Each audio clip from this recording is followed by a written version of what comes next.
Welcome to the Industrial Talk Podcast with Scott McKenzie. Scott is a passionate industry professional dedicated to transferring cutting-edge, industry-focused innovations and trends while highlighting the men and women who keep the world moving. So put on your hard hat, grab your work boots, and let's go. All right, welcome to the Industrial Talk Podcast. My name is Scott McKenzie, but you know that because you're listening to the Industrial Talk Podcast. And once again, we are broadcasting from IoT Solutions World Congress in beautiful Barcelona, Spain. Put that on your bucket list because you need to come on over here, eat some food, experience the culture that is Barcelona. How about that? And we are also brought to you by those wonderful people at Industrial Internet Consortium. Go out to iiconsortium.org. That information is available for you to know more about the IoT, IIoT, the AI, everything that you need to know about Industry 4.0. iiconsortium.org is that one-stop shop to be able to pull that information. And you know what? They care about you. And you know what? You need to be aware of what's going on. If you're not engaged, I'm telling you, your competition is engaged in understanding what's going on with this IoT thingy out there. We have a great interview with a gentleman by the name of Paul Dix. He's the founder and CTO of InfluxData. That's all one word, InfluxData. And we're going to be talking a little bit about timestamp data. You don't want to listen to me about it. So let's get going. Hey, Paul, how are you doing? You having a good conference? Yeah, I'm doing great. Gave my talk earlier this morning. Did you really? Yeah, went well. So yeah. A lot of people, like stadium packed type stuff, stadium. It was packed. It was standing room only. Talking people about went insane. They cheered loudly. They're just wiping away the tears from the eyes. Oh my God, he's talking about timestamps. Yeah, no, but there is a lot of passion out there. Yes. I mean, it's insane. That's one thing about this conference. It doesn't lack for passion because everybody's technology, everybody's solution, everybody's service is the best. Of course. I mean, except for ours is the best, really the best. Well, I haven't had anybody talk about open source solutions like this one, so it is the best. Yes. In my sphere, it is the best. So for the listeners out there, give us a little background on who you are, where you come from, and then we're going to get on into what you guys do at InfluxData. So I'm a computer programmer by trade. I live in New York City. It's a good thing. Yeah, given that I'm building a software and platform. CTO. Yeah. It's good that you know how to do things like that. So I live in New York City. I was educated at Columbia University. I've worked for big companies, small companies, Google, Microsoft, Air Force Space Command, startups. And then I started my own company. What the heck, man? You're not 75. It's just like, I've done all this and I'm 32. There's a picture in my attic that's obscured, and it's aging as we speak. Getting the curly edges, brown and curly edges. So you've got some street cred out there. Yeah. How long has InfluxData been around? So I started the company at the very beginning of 2013. Gosh. It's been around for a little while. Yeah. And what's interesting about it, I want to understand a little bit about the open source and the thinking behind the open source and why did you go down that road? That's an interesting conversation to have, too. Yeah, so, it all started with InfluxDB, which is the time series database that I first created. And I built that for a few reasons. One, I saw a gap in the database market that was focused on time series data, which is, collecting samples at regular intervals of time and then summarizing that data and monitoring and alerting on that data, which is important for IoT, but for other use cases in financial markets and server monitoring and that kind of stuff. Absolutely. And the reason I built that as an open source project to begin with is it's a tool for developers. And basically over the last 10 years, developers demand open source tools to build on top of. It's because they build their careers around these pieces of software, and they want to be able to take those skills to the next jobs that they go to. And the best way to ensure that is to have it be open source. But for me personally, how do you, and we'll go into the solutions and all that, but how do you sort of govern that activity?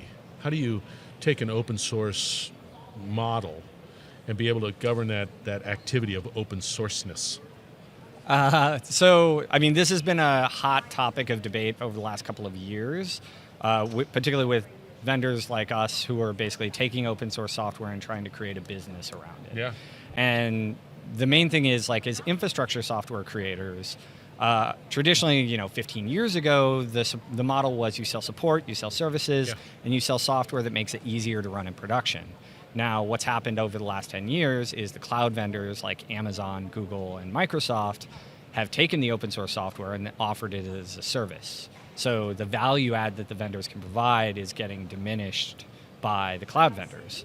So the strategy we've taken is we have a certain amount of work that we do that's pure open source, and then we have closed source software that we run for people as a service in the cloud, or we offer on-premise. So we're very firm believers in open source software and getting it out there in the world. We have hundreds of thousands of installations of our software globally, but we have a customer base of around 600. And that's basically by design. Like with open source, you expect that you will have a much larger user base and community than you do a customer base. But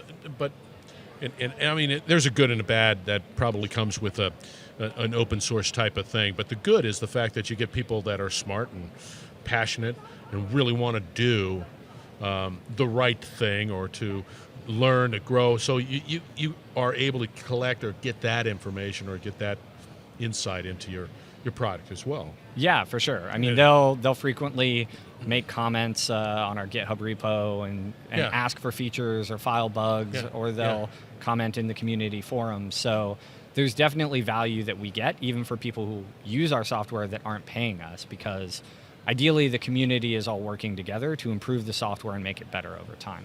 Okay, so we're here at the IoT Solutions World Congress.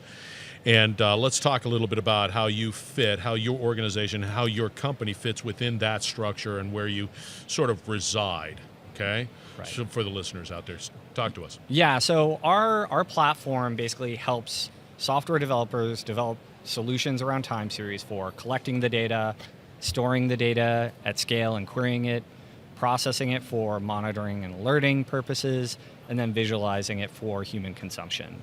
Now, our target user is actually usually software developers that are building solutions in the IoT space that then go on to be offered to other customers. So, and so for me, being Mr. Simpleton, I'm a company and I'm coding. I'm creating an application. But I can pull your product in to one, be able to execute quicker because there's a lot of good stuff there, but then be able to pull that into my overall architecture as what I'm doing and building. That's right. So I think cool. One example in the IoT space is we have a partnership with PTC ThingWorx, which a lot of people know about. So they build a platform that is closer to the actual end user, and they build, at least for the time series portions of that stack, they build it on top of Influx. And then the talk that I gave earlier today at this conference, I gave as a co-hosted talk with Albert, the CTO of a company called World Sensing, and they build. I interviewed him. And we're good friends now. If you need a good word or anything like that, you just let me know because I know him. So yes, World Sensing uses Influx as their backend for storing all of the sensor data that they collect for smart cities and mines and stuff like that. Where do you see it going?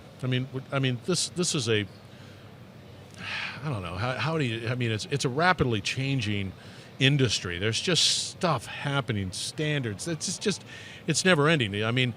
This conference has been, 5 years ago, and now it's here today, and it continues to grow, and people are still just sort of tapping into the benefits, the problems it's solving. Mm-hmm. Where do you see it going? So I believe that anything that can be instrumented will be, which means more and more sensors deployed out there in the world. Actually, in the talk earlier today, an interesting question was asked about like the smart city example, which is how many sensors do you have to deploy to get like coverage of like how traffic is flowing along a freeway? Yeah. And the answer is, well, you could deploy a sensor once every mile or once every kilometer, or you could deploy a sensor every 10 meters, right? So it's really just a matter of what level of precision do you want for the data? And cost. And also, how frequently do you want to collect it, right? Do you want to collect it once an hour, once every 10 minutes, once a minute, once every 10 seconds, once a second? All of that stuff, like where it's going is we're going to have more and more sensors deployed. We're going to be collecting the data at a higher frequency. And basically, you're going to need solutions that not just centrally locate all the data in the cloud, but work with the data locally at the edge where it is in high precision. And then you're able to ideally downsample it, aggregate it for longer term trend analysis and for smarter analytics. Absolutely, and probably the ability to be able to make a decision quicker, as opposed to you're squishing that time frame. Yeah. You know what I mean? So, with that said, InfluxData, where do you think you're going?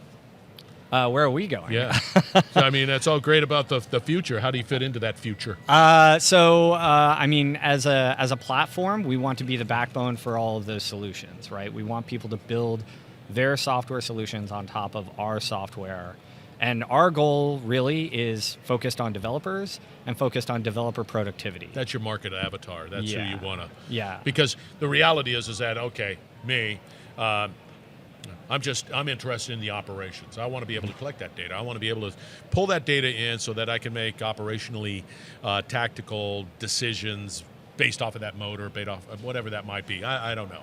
But you're in the development range. It's sort of, for me, as a operations guy, it's sort of invisible. I just know that it happens. Yeah. So some of the tools that we make are useful for like people who are administering things who need like to look at dashboards and stuff like that. So we do have user interfaces for that. But ultimately, like I said, we focus on developer productivity, which is if you need to build an application that needs to work with sensor data and mine intelligence from it and make things actionable, we want to make it so that you can build that application as quickly as possible. Right. That makes sense. But I want to make sure that this doesn't go unnoticed. You have a dashboard. You have a user interface that can provide that visual representation of the data. That's correct. Our user interface allows you to do ad hoc exploration so you can see what's there. You can visualize it in a number of different ways, either as like line plots, bar graphs, histograms, all sorts of things like that. You can create dashboards. You can also create monitoring and alerting rules for conditions that you want to look for, if you want to try and detect anomalies and trigger alerts off that. You can also trigger action off of it, right? You can make a call to another service to have something done automatically without human intervention. Do you have an API that with that particular service that goes to some sort of an enterprise solution, enterprise like an asset management solution, and then it can call and say, hey, looks like this asset is having some challenge based off of this data, based off of this parameter, and I'm going to notify you. Yeah, so we have a language that's part of the platform. It's called Flux, and basically, good point. Using that language, you can make calls to any system that can accept an HTTP request. Right. So we will build over time integrations to specific asset management systems so that you can hook into those things. But yeah, the goal is to give people the flexibility to either extend the system for what they need or integrate with other third-party systems that they already have deployed. Because that's where you're going. It's one thing to be able to pull that data,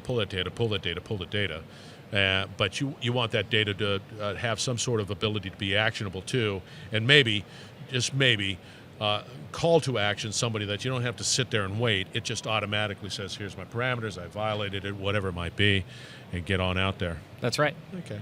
Yeah. I like it. I'm a big fan. Why wouldn't I? Do you have a sports team?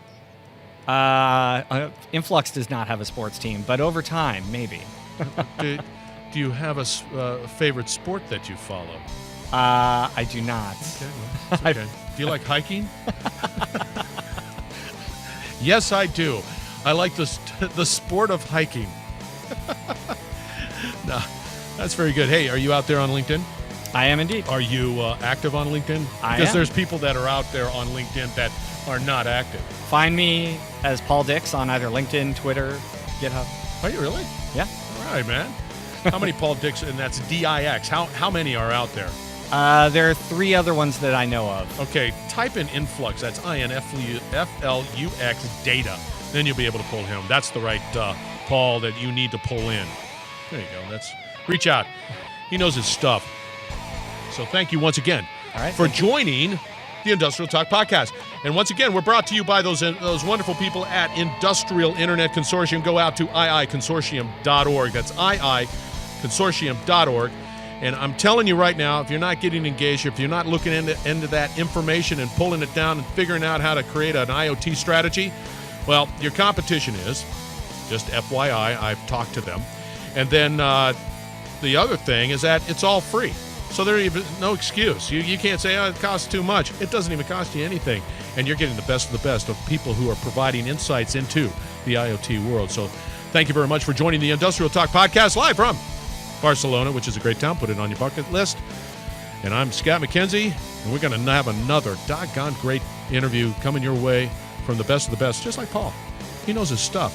He's smarter than I am. Thank you very much. Be safe, everybody. We'll be right back.